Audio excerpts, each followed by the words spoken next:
had me teach leadership, you know that my heart cringes not just for our world today, but particularly for tomorrow. My passion for raising authentic and visionary leaders is undeniable in all that I do. I remember 2 years ago when I first spoke about the concept of my book, The Leadership Guardian, with one of my mentors. She asked, "What do you want people to feel after reading the book?" My answer was very clear.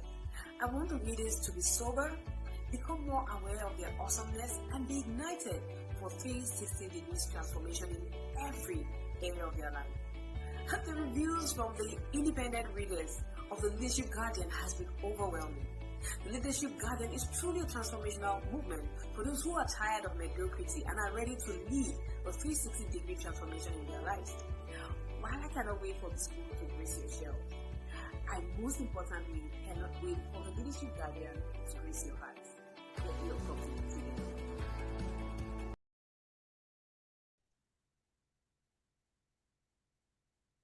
Hello, super leaders. Thank you for joining us again on Leadership Chat with Top Business Leaders. My name is Kemi Ogunkoya. I am a leadership development strategist, management consultant, and author of the Leadership Guardian. And I equip business leaders to develop the right competence to perform effectively in their current roles and also seamlessly take on higher positions. And trust me that it is so nice to have you here once again. The Leadership Chat with Top Business Leaders is a 12 weeks virtual event which holds every Saturday and has run between 7 p.m. and 7:45 p.m. from the 15th of May through the 31st of July 2021. And this series focuses on conversations around the elements of the dozen model, a leadership framework that I developed, which consists of 12 key elements for effective and visionary leadership. And they include clarity, connection, character, confidence, consequence, community, consideration, critical thinking, communication, competence, commitment, and consistency. And every week I bring to you top business leaders where we talk about each of these elements and how you can interact with them for personal and professional growth. And my amazing guest today is none other than the amazing Onie Bayode, and we shall examine leadership and consideration. Is empathy really an essential element for effective leadership? I have no doubt that this will be yet another transformational event. So let's get to meet Onie. Onie is an experienced strategist. She has worked with leading global management consulting firms, including one of the big four. Her 17-year career has focused on working closely with C-level executives across Africa and Middle East to solve burning issues on growth and strategy.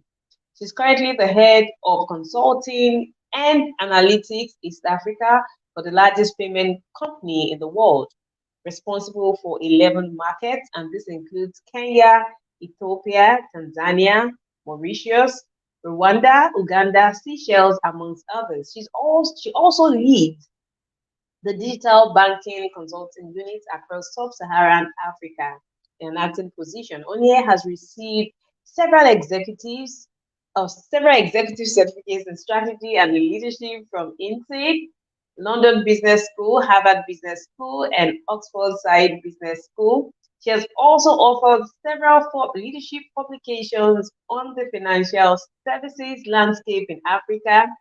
Outside of work, Onie is passionate about impacting society and plays a role as the chairperson of the SME Advisory Board of Impact Her, an NGO focused on helping female entrepreneurs bridge the finance gap. She also leads the Kenya unit of Impact Her. She's also an active member of the Social Justice Forum for a church in Nairobi, focused on helping orphans get access to quality education. A Pan-African at heart, Onie is of Nigerian heritage. She grew up in South Africa and currently lives in Kenya. So today on the show, we talk about leadership and consideration, and I cannot wait to have Onie in the Hello. Hi, Kemi. Thank you for having me. Thank you so much. It's such a great honor and a great privilege to have you here. And it's great to talk to you about consideration, an area that is really important, when we talk about leadership and business leadership. So we're going to get right into it. All right. So when we talk about consideration, in leadership, what exactly does this mean for business leaders and how important is it? It's a very good question. Consideration says, I see you, I feel you, I recognize you, I understand where you're coming from. And in leadership, what that entails is that you take that, as a leader, you take that into thought when you're making decisions and whatever actions you're taking. You let your team members, for example, whoever you're working with, understand that you do understand their context and you've taken that into factor in whatever decisions you have made. Why it's important is because if we define leadership as influence, the ability of a leader to allow the people they are leading understand that they have considered where they are coming from, they understand their context, they understand their point of view on a certain matter, enables the leader to build trust, to build loyalty, and people want to be surrounded by others that they feel recognize them, that they feel understand where they're coming from. No one wants to work with someone who makes what you think of a situation small or minimizes it. But what consideration and empathy does for leaders is that it enables them overall when making decisions to display that they have taken into thought where the other person is coming from and have factored it into the decisions, and that makes the other person feels valued, and that's critical if you want to be a leader and if you want to be able to influence others. Well, you have talked about really valid points on here, and one thing struck me. It was I am seen, Mm-hmm. and then I'm heard. Mm-hmm. So it means that emotions do play a critical role in all of this. Yeah. It Would is. you It say? is. Yeah. So, I mean, it does require a level of vulnerability from the leader, right? It to be able to say, "I see you, I feel you." It requires a level of selflessness as well. So, where you remove yourself from the situation and try and be in the other person's shoe. And if I have to give an example of the difference between sympathy and empathy, sympathy could be if I see someone in a dark hole, I might just say, I'm sorry you're in that dark hole. But what empathy does is that I get into that dark hole with you. And I hopefully then speak encouraging words with you and put an action in plan for us to get out of that dark hole together. So yes, it does require emotion, it requires vulnerability. To be able to be a good empathetic leader, you actually have to be a really good listener. So the ability to not just listen with your ears, but listen with your heart. So a lot of people, when they speak, they're speaking in between the lines. So you actually have to have a good sense of discernment to be able to pick up what the other person is feeling. You actually have to be a feeler, feel what they are feeling in this situation, so you can respond appropriately, and more importantly, communicate effectively. If I am an empathetic leader, what it does as a leader for me is that I understand, I put myself in your position. So when I'm communicating, whatever decisions I've made or whatever actions I've taken, I should communicate in a way that demonstrates that I see you, I feel you, and I've taken your point of view into thought in this decision. That's what I would say. Mm. Amazing, Onie. So where Mm, exactly do leaders get it wrong, right? Because a lot of business leaders, employees, constituents, as the case may be, leave organizations because of the experiences that they have with managers or bosses, because they feel that they are not being seen and then they are not being heard. However, on the other side, you have leaders or managers who feel that, you know what, you're not here to be seen or heard. You're just here to do the job. Where exactly do we strike the balance, on this? No, that's a good point. And I think to start off with, I think there needs to be a balance, right? Because I see you, I hear you, I recognize you, doesn't mean every single decision I take as a leader will always please you or will always fit into you. But I should be able to communicate at least that I did see you, that I did understand where you're coming from, but I've still gone ahead with this decision, but I understood your context. Where we get it wrong is when we're not listening as leaders, when we are not selfless as leaders, when we think it's about us. You know, when you're interviewing, and I'm sure you've conducted many interviews where you're recruiting people, I think a good question for an interview candidate to always ask is, what is the culture of this organization like? And that what that question is trying to actually suss out is this a hostile environment? Or is this an environment where there's collaboration and compassion? I think where we get it wrong as leaders is when we refuse to be human. If you just choose to be human in the situation, you'll be able to be empathetic. You'll be able to feel, to make the other person feel valued. So as leaders, to grow in being empathetic, we should listen more. And I emphasize not just listening with our ears, but listening with our heart, listening and trying to read between the lines, trying to discern the emotions that the person is feeling as they are conveying whatever they're conveying, understand what is motivating them, why they're acting the way they're acting. Trying to really show genuine interest. When you show genuine interest in the individual, you'll be able to understand where they're coming from, and in that way be more empathetic and show consideration for what they're trying to convey. Fantastic. Thank you very much for that. So as you went on that, one question came to my mind, and it's a question that a lot of leaders also get to ask me.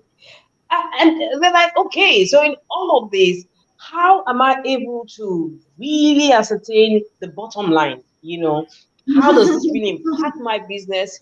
You show me the money for all this consideration. Where does it land us as a business? So help us understand, you know, the link between elements like consideration, empathy, and bottom line. Very good question.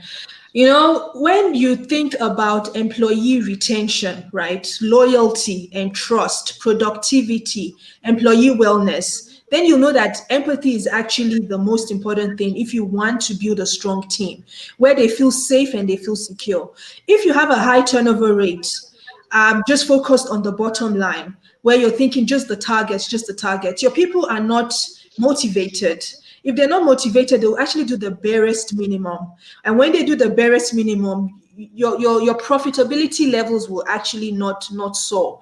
So this is actually, a happy employee will make a happy organization, in the sense that a happy employee will make your customers happy. If your customers are happy, they will keep coming back. For your employees to feel happy, they have to feel valued, they have to feel recognized. So there is actually a direct link. And I know sometimes we think about empathy as a soft skill, as I think the right brain part of our brains. But what it is, it actually, there's a direct link. Happy employees will deliver good products and services, which will make your customers happy, which will make your customers keep coming back. But even beyond that, retention, employee retention, there's actually quite a cost to high turnover, where you're constantly recruiting and upskilling people. So as a leader, you want to build loyalty, you want to build an environment of trust, you want a culture where everyone feels that they belong to a family, where they feel connected. And a good way to do that is through empathy and consideration. Through empathy and consideration. Now, the question that comes next is this: what exactly do we need to be considering? What exactly do we need to be considering? And I think to answer that, you have to start off by being genuinely interested in the individuals that are working with you, genuinely interested about what is important to them. So if you have a mom in your team, then be interested in what's important to her. Maybe her kids are important to her, or maybe her career is important to her. If you have a male, for example, in your team, maybe what's important to him is being able to play sports every Saturday. So when you know that, you're able to, if there's a situation where we have to work overtime, you show him consideration where you say, I know that it's important to you to play soccer every Saturday evening, but this time around, we're actually under a lot of pressure. Will you consider just this weekend, and we'll make it up to you? Maybe next week, Friday, you get off. Where you show people that what is important to them is also important to you. When you are able to demonstrate that as a leader, you build loyalty. And I can't emphasize, and it's easier to influence your team. Leadership is influence. So if you're able to demonstrate that what is important to them, that they matter to you, that what keeps them up at night also keeps you up awake at night, that what makes them happy will make you happy. When you celebrate in their joy, that's what consideration is about. So if a team member comes and says, I'm getting married next week, or as an example, that consideration is that you share in her joy or his joy, and you're able to then consider how the project plan, whatever projects they're working on, has to fit into their this new life milestone that they're currently undergoing. So that is what I'll define as what we need to consider. So it seems like, for all the areas that you have spoken about, they're really pregnant with so many sub areas, right? So I'd also like you to draw on personal experiences, and examples, which necessarily don't have to be yours, but times where you have seen consideration make all the difference, because for a lot of people, there are a lot of experiences, some good, some bad, where people have felt like the organization as a whole, hasn't been considerate enough, hasn't shown them some level of empathy. Now, in your experience, I would like you to share with us both the positive and the negative of times where consideration has made the difference, and when the lack of consideration also did make a difference. All right, thank you. I think I'll share one, not my personal experience, but one that I heard this week. Okay. A colleague of mine lost her dad due to COVID, and she was really heartbroken and distraught by the experience. But what she expressed was that the regional lead had actually reached out to her and called her and sent messages of condolences to her, just to express that we as a company, we feel her pain during this difficult time. And I can only imagine for her what that meant. I think that is the kind of experience for an employee where she felt heard, where she felt recognized, where she felt that someone else felt her pain, would make her more loyal to the organization. Sometimes it's not only about money that motivates people. I think for her, next time she's in where the timelines for a project are very tight, she will be able to dig within herself to actually rise up to the pressure, because there was a time when she was going through a difficult time and the organization showed her that they were there for her. And maybe another example I can share, in the sense that I feel that it's easier for leaders to be empathetic when they've also gone through the similar situation, because then you know the right words to speak to this individual. And empathy, it goes beyond just feeling what this person feels, but I think taking action, showing where possible, of course, not always possible, but where possible, that you have changed tactic or changed strategy because of this person's context. So if I can give an example where in my former employer, I was playing the role of what we call performance manager. And what that entails is just being a career coach to another person, a junior person. And what had happened was this person who I was playing career coach to had been given a very poor rating for her project. And she didn't agree with the performance rating that she got on that project. And she came to me. And because I'd been through a similar experience, I could actually encourage her to say, no, let's challenge this rating. Let us ask this manager to be able to provide evidence for why they felt you got this rating. And I was able to walk with her on that journey to actually challenge. We actually had to have meetings with superiors to challenge the performance rating that my friend got. And in the end, we were able to get a good outcome, because at the end of the year, performance year, she got a better rating than what that project had initially given her. So I do think it is important that as leaders, it's not just feeling what this person is feeling, but where possible, putting action in place to be able to help them turn around the situation. I think that's the highest level of empathy and consideration.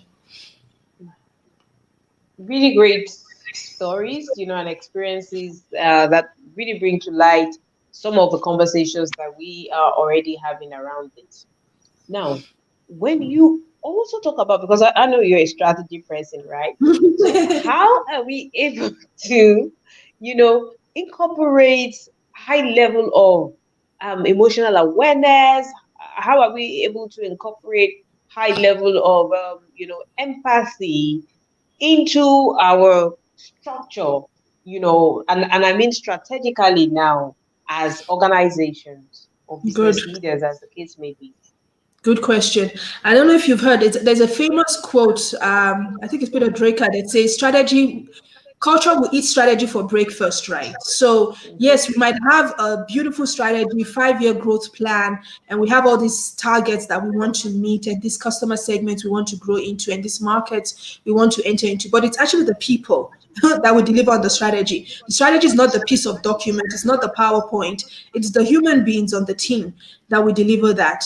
And if we as leaders are not showing the team that they matter, we're not showing that we understand their challenges, we're not showing we understand their context, we're not showing that we understand their point of view, and we are taking it into consideration in how we are formulating the strategy or executing on the strategy will fall flat.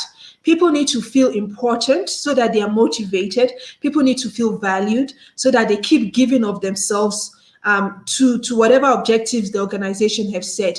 When we as leaders show consideration and empathy, what we're doing is building a culture of family and selflessness. What consideration and empathy says is you matter. It says that I care about what you care about. And when everyone is doing that, when there's if you want to think about it, a ripple effect in the team, um, that kind of team thrives. That kind of team thrives. So if you think about, I mean, in essence, strategy is everyone coming together, doing their part for the end goal. It's like a sports game we're playing. If everyone is not feeling and gelling together, there will be no, if there's no cohesion, the strategy won't deliver. So it's actually quite critical around strategy execution. Okay. It's getting really interesting. So, Onie, how are we able to translate this from, a document, Hmm. statement, affirmative actions, as the case may be, Hmm. to actually ensuring that leaders within the organization, irrespective of their own personal ideals, ideologies, personalities, are able to imbibe, elements like empathy, for example, and are able to become more considerate, because we have certain personality types, for example, who may not necessarily be attuned to feelings. They're more about result, result, result. So considering all these dimensions, and our diversity, right? Diversity of who we are and diversity of expression. How does an organization ensure that the people within the organization or the business leaders are committed towards, and the organization's plans, to be a more empathetic and considerate organization? Very good question. So I think it starts at the top, right? Anything you want to drive, you have to start right from the top, and that's why leadership is so key. So when people see CEO as an example, the CEO or the COO, the executive team, the board of directors showing empathy, it's so easy for them to replicate it because they've seen the example being set. And it's as simple as, even when, if you as a leader feel it's not something that comes naturally to you, all it means is that whenever you're making a decision or about to take an action, you pause and you just check yourself and say, have I considered how this decision will impact A, B, C, and D in my team? That's all it is. It's just a moment, stop, check in, introspection.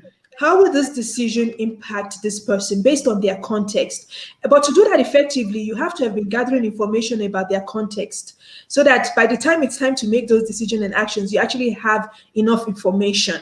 to be able to understand their context better.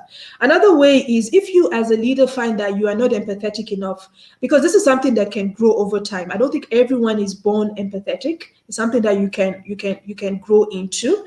What you can do is make sure that you have 1 or 2 people around your team that are strong in terms of being able to consider the impact on others. People who demonstrate, strong servant leadership, who demonstrate strong selflessness. It's important to have those kind of people within your team and they should also have the leverage to be able to check you.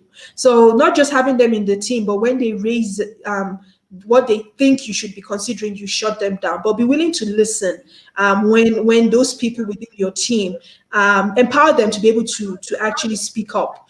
I think it's also important to be able to do this effectively. I've said it before, but to be a really good listener.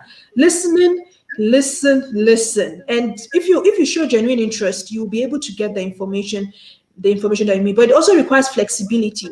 So even as a leader, once you've made the decision, but then you get wind of information that suggests that this decision you're about to make or this action you're about to take, whether it's a policy around working from home during COVID or a new office location you're trying to decide where to go to, but as soon as that information comes to bear, you should be able to be flexible enough to change gear and to change tactic, because you now understand how other people are feeling about it.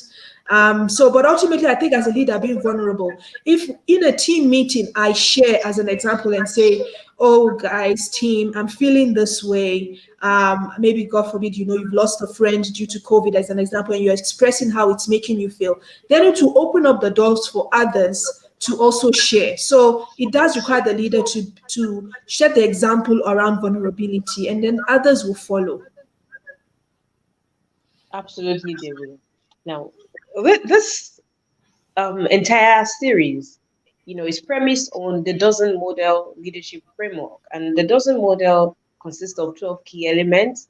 And I'm going to draw out, just one of those elements from what you just said now, when you were talking about the place of leaders pausing, and considering the impact of their decisions, thinking about what will be the outcome of this before taking such an action. One of the key elements of the dozen model is consequence, where a leader is able to think through effectively and analyze their responses, to certain events or certain occurrences, being able to analyze their actions and then their inactions and being able to weigh the cost. Now, that brings me to the next question around cost.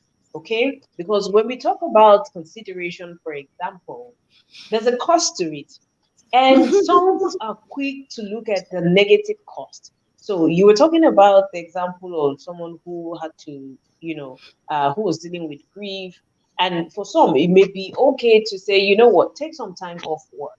Yeah. Right? Take some time off work. You want to take a day, you want to take 2 days. But then, in the school of thought for some, having people take that time off, to them, they consider as a negative cost.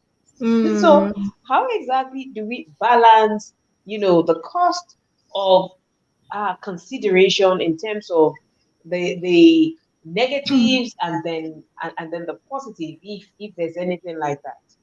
Very good. I think when you think with a long-term view, it's an easy decision to make. The manager that decides, no, you taking 2 days off is too costly, is very short-sighted.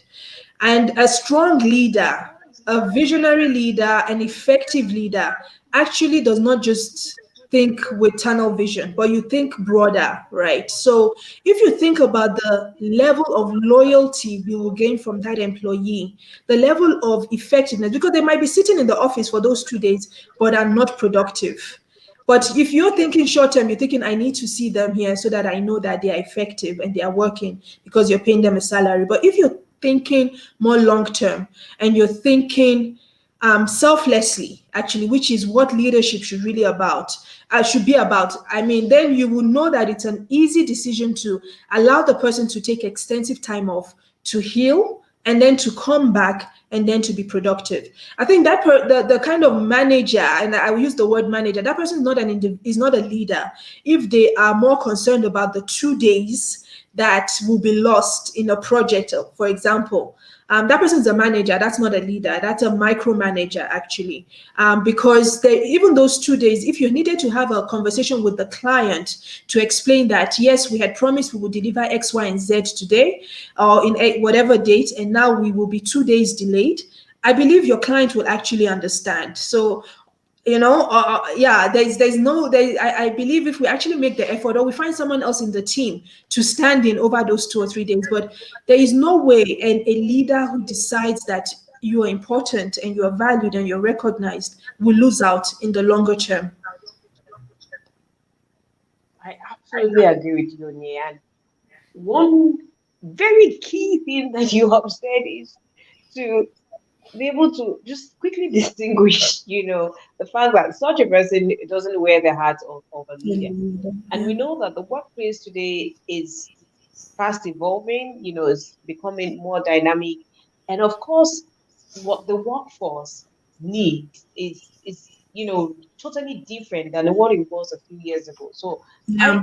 interact with a lot of leaders, business leaders a lot. And there are three key things that I would point out based on those interactions, interviews, and experiences that we have shared that really seem to be of great importance to leaders now. And those three are: one, flexibility, Yeah. culture, and Yeah. purpose, right? Yeah. Yeah. Flexibility, culture, and purpose. So definitely we cannot separate the fact that people want to remain in systems or will only be in systems Yeah. where they feel connected to, where they Yes. feel that they matter, where the culture is right. And one of the Yes. things that would help us know that the culture is right is a level of empathy and Yes. consideration that leaders within that organization are able to exhibit, Absolutely. not just in silos, but also organizational, wide, right? Yeah.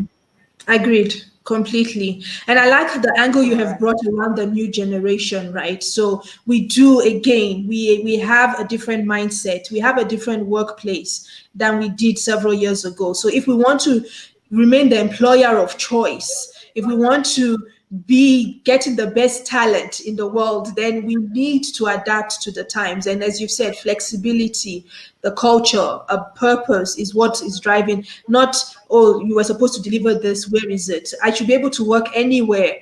As long as you get your report, whether you see me or not. That is the beginning to be the norm of the day, not about coming to the office and having a corner office. The millennial of this day is not really driven by the corner office, but it's driven by purpose. What does your company stand for? And every human being wants to feel valued. There's no human being that wants to feel small. And when you show empathy and consideration, people leave your presence feeling valued. They feel important. And a great leader, whenever people have interacted with great leaders, and I remember people used to talk about Nelson Mandela, where he would make them feel like they were the most important person in that room at that specific time. That is what great leaders do. They're able to draw connection with the people they're interacting with, and a lot of a superpower, in essence, if you want to be able to do that effectively as a leader, is empathy. And I think one thing I want to mention, it's important as leaders to take care of yourself first, because you can't give what you don't have. So if as a leader I am not feeling good about myself, if as a leader I am struggling with mental health, as an example, or I'm physically sick, then it's hard for me to empathize with someone else, because at that point in time, all I'm thinking about is about me and my needs. So as leaders, it is important to take care of ourselves. It's important to ensure that our mental health, our physical health, everything else is good, because when we feel good, we're able to do good to others. If we've taken care of ourselves, we're able to consider other situations. Or if we've taken care of ourselves, if we're in a happy place, we're able to empathize with others. Otherwise, we're saying, well, me, I also have my own problem. Please just adapt, that kind of thing. So there's an importance in us as leaders taking care of ourselves too, so we can give to others. Mm. I agree with you absolutely on that. And it's a personal philosophy that I live by.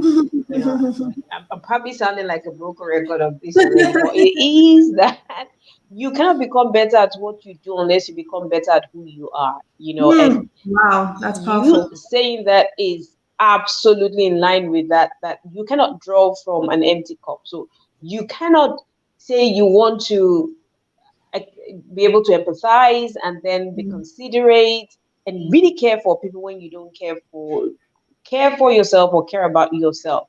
And that's about you not being able to draw from an empty well. So yes, leaders, you have to begin that work of transformation. With you have to Yeah, care for yourself. You have to pay more attention to you. yeah. You have to be very, very alive and alert about some Mhm. of the internal conversations that go on Yes, inside of you. yes, Right? Because that's yes. exactly where it starts from. When we cannot say words that are even pleasant to ourselves, it would be Yeah, difficult for us to be able to, say such words to other people. If we cannot be considerate and make mistakes and be vulnerable, even with ourselves, it would be difficult for us to understand people making mistakes or failing. It would just be something that doesn't make sense to us. So I absolutely love you coming from the personal dimension. Before we can even talk about yeah, enjoying that we're having a culture around yeah, it.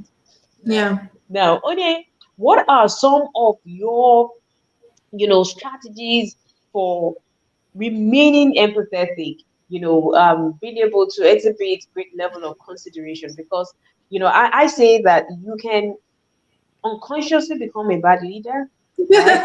But being a great leader comes from that place of intentionality. It Yeah, I comes from that agree. place that yes, things may not be exactly the way you want it to be, but then you're very resolute about your outcome. You're very clear about who you want to be. You're very clear about your Yes. values, your principles, and even no matter what happens, you're very clear also about the outcomes that you want to be able to live with or live by. So tell us, One, how do hold that center for you? No, that's good. I think a key thing is to always have an open mind. So when you're dealing with people, it's important to have an open mind that says, I might not understand your situation, but I'm willing to learn from you how this makes you feel. And it's important to be able to respect that others will see things very differently from how I see it. I think that's what helps me. As long as I have an open mind that says that how you experience it might be different from mine, but I'm also curious to better understand how you experience a certain thing so that I show genuine interest and I ask the right questions. When you have an open mind, you actually ask the right questions and you want to know more, and you're flexible enough to, you don't always have to always agree with the other person, and that's okay, but you have to respect their perspective. We don't always have to change our point of view, but we have to actually have listened to what the other person was feeling or saying. So I think having an open mind to want to better understand how other people feel about certain things, how I might experience grief, as an example, would be very different from how you experience grief. So if it took me, for example, I don't know, 6 months to get over a loss, I shouldn't expect you to get over it at the same time. I should be open to how you deal with it, how you experience it, and be willing, where possible, as much as possible, to show you that I'm putting measures in place to support what you're going through. I think that is what helps to be effective as a leader in in showing empathy. Yeah. So we need to ditch the one size fits all approach, Yes. to Yes. leading and managing people and being able to come from that place of Yeah. appreciating, that people are different and that it takes all kinds, right? Yes. Agreed. That's absolutely amazing. Now, we're gradually wrapping up this session, and it's been great conversations all the Thank way. you. It's been great conversations all the way, and I just love how we've been able to go through from the personal dimensions, the corporate dimension, and being able to marry all of those perspectives together so nice. Now, as we wrap up on here, I'd like you to, just take us in on some of the, things that you would expect leaders to incorporate, right, Yeah. to Yeah. become more, so you've spoken from your experiences, but then, just looking at it generally based on things that you have seen not really going right, probably from people's experiences too, and some of your personal experience. So what are some of the things that you think leaders need to start doing more of? You've spoken about listening, Yes. you've spoken about being open-minded. What are some of the other things that you think leaders are not just doing a whole lot more of, and that they could actually start doing. Very good. So if we go back to the definition of I see you, I feel you, I understand you, I recognize you, and I'm willing to put measures in place to respond to what's important to you, then I think what leaders need to do more of, and I don't know if I've seen it in my 17-year career, I've not seen enough of it, but what leaders need to do more of is just checking in with their direct reports, even if it's a coffee every 2 weeks. And it could be just for 15, 20 minutes. We're not talking targets, we're not talking clients, we're not talking sales. I'm just going to ask an open-ended question at the beginning of the conversation. How are you feeling? What is keeping you up at night? What is important to you right now? What are you worried about? What are you happy about? Just minimum. Ideally, you want to do this every week, but yes, I understand how things might be if you have maybe, I don't know, too many direct reports. But what you should be able to do at a minimum once in 2 weeks, have a conversation with the team that you're managing. And you could, if you can't do it one on one, it can be an open group session, or you have people in smaller groups where, and it's quick. We're not talking business here. It's no talk shop. Let us just feel what we are feeling. Where are we at? How is everyone today? A broad, open question, but it also requires that the leader, and I said it already, needs to be vulnerable, because sometimes when your team is not used to it, because they might think, where's this coming from? If it's not something you've been showing from before, what you might want to do as a leader is start off, you express where you are at as a leader, what is keeping you up awake at night, how you are feeling. And as you open the door, more and more of your team will definitely open up. I think as a team, if as a leader, if you're able to demonstrate what is of value to you, that people can tell when you genuinely show interest, and they can tell when this is just a tick box exercise. But if you are able to genuinely be interested, genuinely be concerned about the welfare of your team, you'll go far as a leader, especially around effectiveness and communication, because what you will do is then tailor how you communicate to them to address their specific concerns. And that would ultimately continue to help you drive trust. Trust is such a key thing in teamwork. So I think that would be my response to that question. Absolutely amazing, Onie. Now, you said something that was really funny, right? And you said, as leaders, sometimes we go out and we're like, oh yeah, I'm learning this new habit, and I've tried to open up. I ask them, and they kind of stiff. And I ask leaders, I'm like, so how would you feel if we flip it the other way? Won't you be suspicious of Yeah, this yeah, person? It's not going yeah, to be an immediate thing that you just open up. Like, yeah, you haven't yeah. done something, and I'm like, are you gonna ask someone to marry you on the same day you met the person? Like, you're like, okay, just take it easy. So it actually takes time for people to even Because get used to yes, new behavior. yeah. And so as a leader, you also have to be patient with them through that experience. So it's been great conversations with you, Oni. Please You tell us where can. we can find you online. Well, I've actually been trying to reduce my online participation, but I'm on Facebook, Onie Bayode. I'm on Instagram, Onie Bayode. I'm not that big on Twitter, but on LinkedIn, my full name, Onie Bayode. You'll find me there.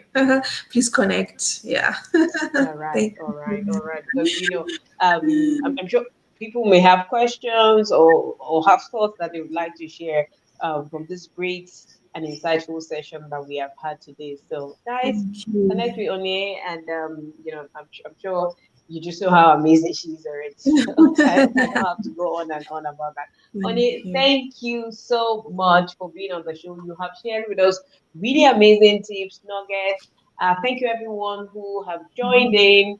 I always say that insights without actions will always be useless. So you want to run with this key insight so that you can achieve better effectiveness as a leader. So Onie, till we see you again, thank you so Thank much you. for Thank you for coming. having me. Thank you for And having and yeah, me. all right, guys. So that is it. We've come to the end of the show today. Insights without actions will always be useless. So take note of this key insight, this key tips, this key nuggets, and run with it. All right. So till I come your way again next week, keep leading, keep believing, keep being amazing.